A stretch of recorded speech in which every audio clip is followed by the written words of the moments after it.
মৰমৰ ছাত্ৰ-ছাত্ৰীসকল, আজি আমি from the diary of Anne ফ্ৰাংকৰ বাকী অংশখিনি পাঠটোৰ পৰা আজি আমি বুজিবলৈ চেষ্টা কৰিম। যোৱাটো ভিডিঅ'ত আমি আৰম্ভণিখিনি পঢ়িছিলোঁ। আজি আমি এন ফ্ৰাংকৰ ডায়েৰী প্ৰথম পৃষ্ঠাটোত এন ফ্ৰাংকেনো কি লিখিছে সেইখিনি আজি আমি পঢ়িম। তোমালোকক মই আগতে কৈছিলোঁ যে এন ফ্ৰাংকে তাইৰ বাৰ্থডেৰ দিনা 1942 তাইৰ বাৰ্থডেৰ দিনা বাৰ্থডে কোনদিনা আছিলে 12 June. On 12 June on her birthday she received a diary as gift from her father. তাইৰ দেউতাকৰ পৰা 12 জুন 12 জুনত তাইৰ বাৰ্থডেৰ দিনা দেউতাকৰ পৰা তাই ডায়েৰীখন পাইছিলে। 2 days later she started to write in her diary. তাৰ দুদিন পিছৰ পৰা তাই ডায়েৰীখনত লিখিবলৈ আৰম্ভ কৰিছিলে। That is 14 June Sunday. So N ফ্ৰাংকৰ ডায়েৰীৰ প্ৰথম এণ্ট্ৰি আছিলে Sunday 14 June 1942. তাৰমানে সেই দিনাখনৰ পৰা তাৰ দুদিন পিছৰ পৰা তাইৰ বাৰ্থডে ডায়েৰীখন গিফ্ট পোৱাৰ দুদিন পিছৰ পৰা তাই ডায়েৰীখন লিখিবলৈ আৰম্ভ কৰিলে। আৰু প্ৰথম পৃষ্ঠাটোত ডায়েৰী এন ফ্ৰাংকেনো কি লিখিলে আহা আমি পঢ়োঁ। On Friday 12 June I woke up at 6 o'clock and no wonder it was my birthday. So কি লিখিছে on Friday 12 June তাই 14 জুনত ডায়েৰীখন লিখিবলৈ ধৰিছিলে আৰু তাই 12 জুনৰ কথা 14 জুনৰ দিনাখন লিখি আছে। 12 জুনত কি আছিলে এন ফ্ৰাংকৰ বাৰ্থডে আছিলে। চ' তাইৰ বাৰ্থডে দুদিন পিছত এন ফ্ৰাংকে তাইৰ বাৰ্থডে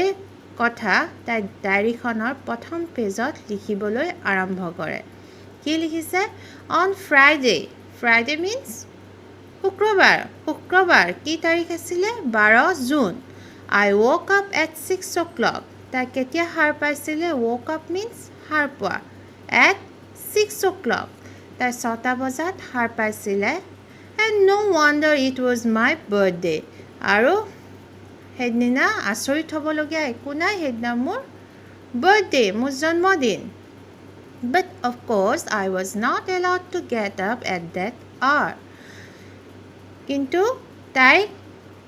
6টা বজাতে সাৰ পাই উঠিছিলে যদিও তাইক 6টা বজাতে শোৱাৰ পাটিৰ পৰা উঠাত তাই এলাউড নাছিলে, তাইক অনুমতি দিয়া নহৈছিলে। ইমান সোনকালে 6টা বজাতে তাইক মাক দেউতাকে শোৱাৰ পৰা উঠিবলৈ নিদিছিলে। So I had to control my curiosity until a 6:45. So 6:45 মানে quarter মানে 15 minutes. 6:45 মানে 7টা বাজিবলৈ তেতিয়াও 15 মিনিট বাকী আছিলে। That means 6:45. গতিকে তাই 6টা বজাত উঠিছিলে যদিও 45 মিনিট সময় 45 মিনিট সময় তাই বিচনাতে শুই থাকিবলৈ বাধ্য হৈছিলে। আৰু নিজৰ কিউৰিচিটি মানে উৎসুকতা, তাই কিবা এটা বস্তু যেতিয়া জানিবৰ কাৰণে খুব মনটো উগুল থুগুল লাগি থাকে কিনো হৈ আছে সেই বস্তুটোক কয় কিউৰিচিটি। তাই নিজৰ কিউৰিচিটিটো কি কৰিব লগা হ'ল I had to control. তাই কণ্ট্ৰল কৰিব লগা হ'ল, তাই নিজকে চম্ভালিব লগা হ'ল। তাই কিহৰ কাৰণে তাই কিউৰিচিটি আছিলে আমি এতিয়ালৈ গম পোৱা নাই। চ' তাই 6টা বজাত হোৱাৰ পৰা উঠিলে কিন্তু 6:45লৈ তাই বিচনাত পৰি থাকিবলৈ বাধ্য হ'ল। তাই উঠি আহিব পৰা নাছিলে কিহৰ কাৰণে, কাৰণ ইমান সোনকালে তাইৰ পেৰেণ্টছে তাইক বিচনাৰ পৰা শোৱা পাটিৰ পৰা উঠিবলৈ মানা কৰা আছিলে। আৰু 6:45ত তাই আৰু নিজকে কণ্ট্ৰল কৰিব নোৱাৰিলে আৰু তাই উঠি আহিলে। Then I could bear it no longer and went to the dining room where I received a warm welcome from Morty the cat.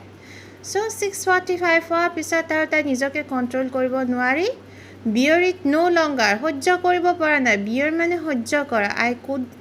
bear it no longer আৰু বেছি সময় মই সহ্য কৰিব নোৱাৰিলোঁ। তাই নিজৰ কিউৰিচিটি তাই কণ্ট্ৰল কৰিব নোৱাৰিলে আৰু তাই উঠি আহি ক'লৈ আহিলে ডাইনিং ৰুমত আহি where I received a warm welcome from মৰ্টি কোন দ্য কেট সিহঁতৰ যিটো মেকুৰী আছিলে পোহনীয়া মেকুৰী সেই মেকুৰীটোৰ নাম আছিলে মৰ্টি আৰু ডাইনিং ৰুমত আহি তাই কাক দেখা পালে মৰ্টি আৰু মৰ্টিয়ে তাইক ৱেলকাম দিলে ৱাৰ্ম ৱেলকাম হয়তো মেকুৰীটোৱে তাইক দেখি ধুনীয়াকৈ মিউকৈ মাতি দিলে তাইক ৰাতিপুৱা সম্ভাষণ জনালে ধুনীয়াকৈ মৰমেৰে আৰু ৱাৰ্ম মানে কি খুব আত্মীয়ভাৱে খুব মৰম লগাকৈ এনেই ৱাৰ্ম শব্দটোৰ অৰ্থ হ'ল গৰম কিন্তু ইয়াত ৱাৰ্ম ৱেলকাম মিন্স খুব আত্মীয়ভাৱে খুব মৰম থকাকৈ Soon after 7 I went to mommy and daddy and then to the sitting room to undo my presents আৰু 7টা বাজি যোৱাৰ পিছত তাই mommy and daddy মাক দেউতাকৰ ৰুমলৈ গ'ল then to the sitting room তাৰপিছত ছিটিং ৰুমলৈ ড্ৰয়িং ৰুমলৈ গ'ল টু আনডু মাই প্ৰেজেণ্টছ আনডু মানে তাই প্ৰেজেণ্টছ তাই উপহাৰ প্ৰেজেণ্ট মানে উপহাৰ তাই উপহাৰসমূহ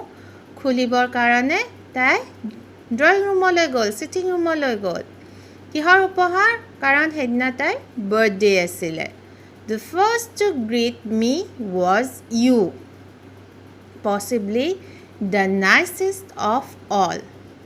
আৰু তাৰপিছত কি কৈছে মই খোলা প্ৰথম উপহাৰটোৱে কি আছিলে the first to greet me greet কৰা মানে সম্ভাষণ জনোৱা মোক সম্ভাষণ জনোৱা প্ৰথম বস্তুটোৱে আছিলে তুমি ইয়াত ইউ বুলি কৈছে তোমালোকে দেখা পাইছানে ইউ বুলি কৈছে ইয়াত ইউ বুলি কাক কৈছে তোমালোকে জানানে ইয়াত গোটেই এন ফ্ৰাংকৰ ডায়েৰীখন যেতিয়া পঢ়িবা তোমালোকক মই আগৰ ভিডিঅ'টোতো কৈছোঁ এন ফ্ৰাংকে তাইৰ ডায়েৰীখনক ডায়েৰী বুলি কোৱা নাছিলে ডায়েৰী লিখিবলৈ এইকাৰণে আৰম্ভ কৰিছিলে যে তাইক এজন ভাল বন্ধু বা বান্ধৱীৰ খুব অভাৱ আছিলে যাৰ ওচৰত তাই মনৰ ভাৱখিনি প্ৰকাশ কৰিব পাৰে আৰু এই ডায়েৰীখনকে তাই নিজৰ বন্ধু বুলি ভাবিছিলে আৰু এটা নাম দিছিলে নামটো তোমালোকে এই পাঠটোত তাৰপিছত পাবা আৰু যেতিয়া ডায়েৰীখন তাই লিখিছিলে ডায়েৰীখনক সেই নামটোৰে সম্বোধন কৰি আৰু তুমি ইউ বুলি কৈ কথা পাতিছিলে যেনেকৈ তোমালোকে তোমালোকৰ বন্ধু বান্ধৱীৰ লগত কথা পাতা আৰু গোটেই ডায়েৰীখনক ছেকেণ্ড পাৰ্চন হিচাপে ছেকেণ্ড পাৰ্চন যোনে শুনি আছে হয়নে তোমালোকে পাৰ্চন জানা first person second person and third person first person I বা উই যিজন বক্তা হয় আৰু second person is the listener যোনে শুনি থাকে আৰু থাৰ্ড পাৰ্চন যাৰ বিষয়ে কোৱা হয় ডায়েৰীখন ইয়াত ইউটো ছেকেণ্ড পাৰ্চন ইয়াত ইউ মানে সেই ডায়েৰীখনক বুজাইছে আৰু তাৰপিছত তাই কি কৈছে যে তাই খোলা উপহাৰ প্ৰেজেণ্টবিলাকৰ ভিতৰত প্ৰথম তাই খোলা উপহাৰটোৱে আছিলে কৈছে ইট ৱাজ ইউ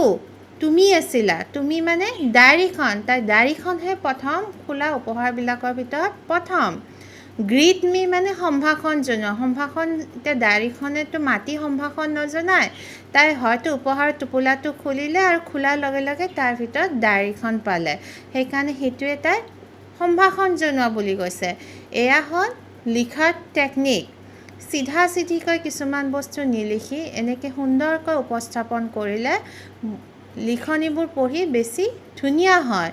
আৰু তোমালোকে মন কৰিবা এন ফ্ৰাংক তোমালোকৰ বয়সৰে ল'ৰা ছোৱালী তাই এজনী তোমালোকৰ বয়সৰে ছোৱালী আৰু তাই যেনেকুৱা ভাষাৰে নিজৰ কথাখিনি প্ৰকাশ কৰিছে সেই বস্তুখিনি তোমালোকে অকণমান মনোযোগ দিবা যে আমি তোমালোকৰ ক্লাছতো মই দেখিছোঁ বহু সময়ত কিবা এটা মই কুৱেশ্যন সুধিলে তোমালোকে এনচাৰটো জানা কিন্তু তোমালোকে সঠিকভাৱে সেইটো উপস্থাপন কৰিব নোৱাৰা তোমালোকে ক'ব নোৱাৰা সঠিক শব্দ বাক্য ব্যৱহাৰেৰে তোমালোকৰ মনত কিনো ভাৱ আছে সেইখিনি তোমালোকে এক্সপ্ৰেছ কৰিব নোৱাৰা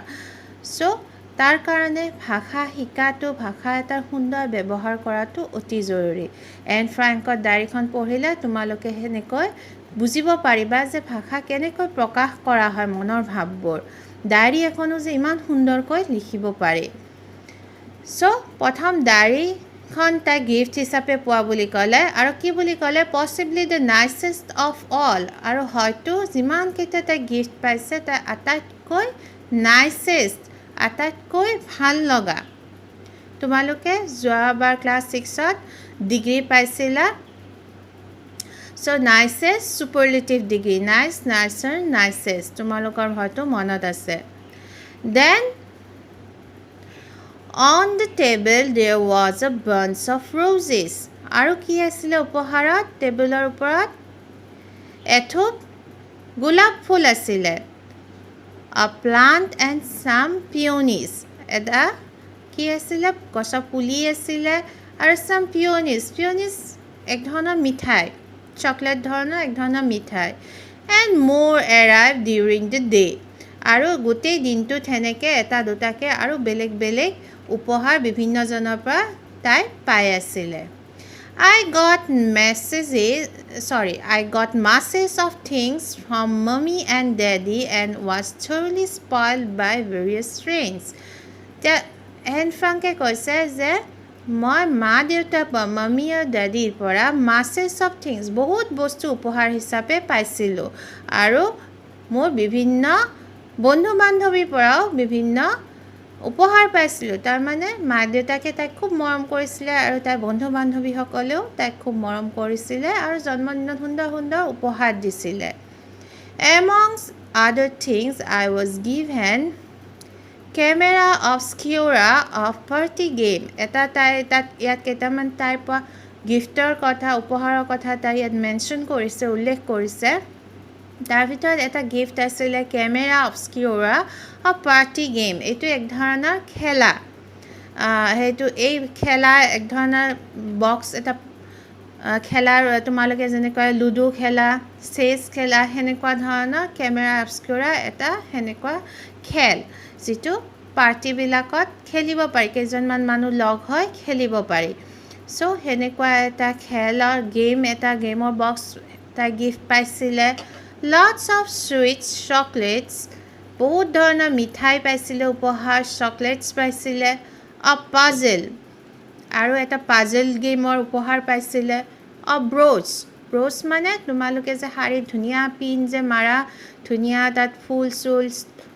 পাথৰ চাথৰ লগোৱা ধুনীয়া ডিজাইনৰ যে পিনবোৰ থাকে সেইবিলাকক কয় brooch চ' সেনেকুৱা এটা brooch পাইছিলে Tales and Legends of the Netherlands নেদাৰলেণ্ডৰ সাধুৰ ওপৰত এখন কিতাপ পাইছিলে বাই জোচেফ কোহেনে লিখা এই কিতাপখন the tales and legends of the Netherland এইখন তাই পাইছিলে Daisy's mountain holiday a wizard book আৰু এখন তাই কিতাপ পাইছিলে ডেইজিজ মাউণ্টেইন হলিডে সেইখন উইজাৰ্ড বুক বুলি কৈছে যাদুকৰৰ কিতাপ বুলি কৈছে এডভেঞ্চাৰ ষ্টৰী হয় তাত বিভিন্ন যাদুকৰৰ বিভিন্ন ঘটনা তাত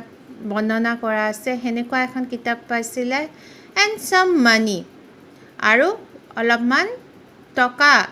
টকাও তাই উপহাৰ হিচাপে পাইছিলে Now I can buy the meats of Greece and Rome grand so তাই পইচাখিনিৰে তাই কি কৰিম বুলি ভাবিছে যে তাই এখন কিতাপ কিনিবলগীয়া আছিলে the myths of Greece and Rome এই কিতাপখন তাই এতিয়া কিনিব পাৰিব চ' এইখিনি তাই উপহাৰ পাইছিলে Then Liz came to fetch me and we went to school. During break, I stood everyone sweet biscuits and then we had to go back to our lesson. So, তাৰপিছত তাই বান্ধৱী আহিল লেজ আৰু তাইৰ লগত